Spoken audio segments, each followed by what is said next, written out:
Ами аз произлизам от музикално семейство. Баща ми е бил флейтист в операта в София, Националната опера. И от 6 годишна свира на виолончело. Завърших музикално училище в Плевен, консерватория. Свирих 10 години в симфоничен оркестър и след това просто ми се наложи да си сменя местоживеенето в София. И при положение, че имам 3 деца, се оказа, че тази професия най-добре ще отговори на семейните обстоятелства, нужди.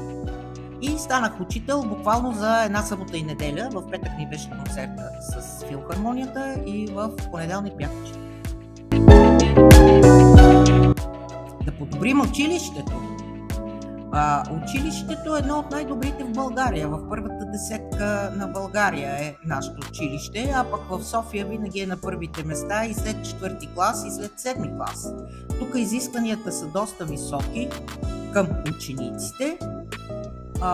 Колегите са прекрасен състав и можем да подобрим по принцип живота в училище, да бъде по-разнообразен, по-привлекателен за учениците, без, разбира се, да го превръщаме в цирк. Всички знаете, че идваме тук да учим, а не само да се забавляваме. Целият ми живот е общо с предмета.